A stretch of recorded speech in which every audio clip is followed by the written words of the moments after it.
Hello everybody, welcome to another episode of FFM TV, episode 3. This week we have an amazing worship leader, amazing friend of mine, Alex Zablotskiy. It's nice to have you here. Thank you for having me, brother. I want to start off with asking you a personal question, Sure. as always. Sure. I know you are, a worship leader in FFM, and you work in the medical field, and I know you have a beautiful family. Got 3 kids, right? Yeah. And you just had you had a baby. Yeah. My question is, it's a lot. It may seem a lot, and sometimes, I don't know, it might get to you, right? But my question is, how do you find a balance, and how do you approach ministry, work, and family? Wow. Thank you, Vlad, for having me. This is one of the hardest questions actually to answer. I will do my best from my own personal experience. I wish there was just a formula for that. But 2 things that would come to my mind right away.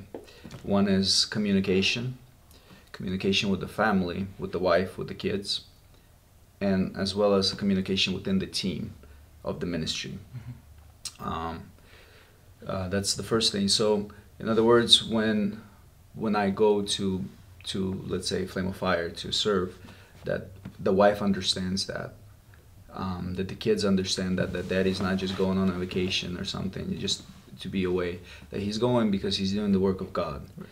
And number 2, I really believe that time management is key. So when I am at home, spend the most quality time I can with the family. One of the hardest things to do is just turn off the phone, turn off TV, turn off all the things that stand in the way so you can have quality time with them. So you're building that relationship versus being in ministry, being at work, and then coming home and being on your phone type thing. Okay. And another thing I'm really thankful for in the worship team, we work as a team. So let's say like somebody needs time just to be with family. We are all about family. Okay. We appreciate that communication, and we are more than happy to let that person have a night off or a week off and to spend with family and stuff like that. So 2 things that really come to me is communication within the family and within the team, and time management. Okay.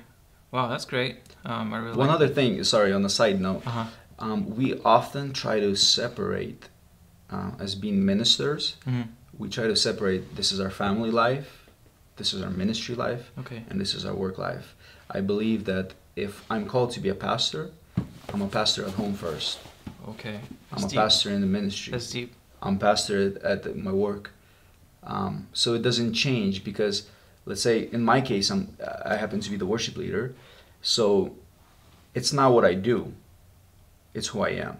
Okay. And who I am there everywhere.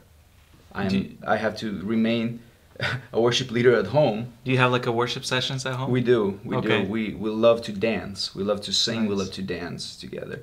And so that's one of the things I believe the Lord never intended us to separate that, because that's who we are. That's awesome. I love that. Well, let's go like you said, to your worship team. Mm-hmm. When we were at Kingdom Domain, I noticed myself, you guys really did a good job music-wise, and obviously you guys were really carrying the presence of God. And I know a lot of people came up, they shared how much they got blessed, but you guys, especially, I know when you were leading, my wife came up and she's like, wow, that was like one of the best times, one of the best worship sets, because like the presence of God was so real. My question is, how did you get there as a team? What did it take, and how was the process? Mm-hmm. Well, first of all, we have an amazing team. We have a lot of anointed people, and I love what each individual brings to the team. And our biggest thing that we focus on is the presence of God. Everything starts in our secret place. You cannot go further than your secret place. You cannot lead somebody if you don't lead yourself. So the way I personally prepare, I spend time worshiping in the secret place, seeing what the Father wants to do. recently the Lord gave me this, you can say a quote or understanding that if your worship on stage does not overflow from your secret place, you become as an actor on the stage. It's being in His presence when nobody's looking. Wow. It's the revelations that you receive. It's even those quotes that you receive from Him. Because sometimes you worship and you feel like God is saying, I want to set people free from fear. Okay. And when you begin to declare that, you're not just declaring that because, hey, it's popular right now to declare, Yeah. I'm no longer a slave of fear. But you're declaring that because you were in the presence of the Lord and the Lord said, this is what I want to do. It's being obedient to the Father. It's having that connection with heaven. It's hearing what the Father is doing in the time and the season. Wow, I love it. That's that connection, so important. Yeah. I know you guys started working on your music, on your own music, Yeah. right, as a team. Yes. And can you tell me a little bit about that? How's the process going? And Yeah, we're grateful for. I mean, we've been playing a lot of different worship songs that are very anointed, and we are so grateful for the worship teams, the worship leaders that paved the way for us to even be where we are. And but I feel that the team that the Lord is building here at Flame of Fire, that we have our own special sound that we will carry. And it's not just in here in Sacramento. I believe the vision is to carry the presence and the glory of God into every nation. And I believe that God is birthing something inside of this team that will be unique, and it will be our own personal sound that we will carry in this time and in this generation. okay. So we started, I know on an individual level, a lot of the team members have been writing songs. Okay. But we started working as a team. And as time goes on, we're working on just beginning to release them here at the FFM and to the end of the world. Okay. And what's like the future when you, well, I want to say expect or maybe plan to release something? Honestly, I would love to release it even tomorrow. Yeah. But there's so much going on at FFM all the time, so we're just taking it one step at a time. Honestly, there's a lot of songs that we have been releasing slowly into the morning prayers and into prayers, and there's a lot of songs that are being born during prayers. I mean, it's what we have going on during act of love prayers and morning prayers, where we just begin to flow and seek God. There begins to be a lot of new songs born, and hopefully in the next few months we will be able to start releasing. Okay. Well, tell me, what's like some of your favorite all-time worship songs? Wow, that's another hard question to answer. I'd have to go back to my first stages of listening to worship. That would be Darlene Check from Hillsong. Okay. I know Hillsong. Yeah, I remember that one of my favorite songs at that time was More Than Life. Yeah, that's a good song. Oh, it was powerful. I remember when I just started worshiping, learning about worship, I would be on my face crying before the Lord. Wow. And just crying out, God, I want to learn to love you more than life. I want to learn to love you more than anything in this world. And so Hillsong has come a long way. I love what God has been doing through them. Mm-hmm. Okay, well, I want you to give us maybe like advice or maybe just a thought that you have. I want to ask you, like, what do you think we really should pay attention when we come to worship? When we come, let's say in our secret room, or we're in a congregation.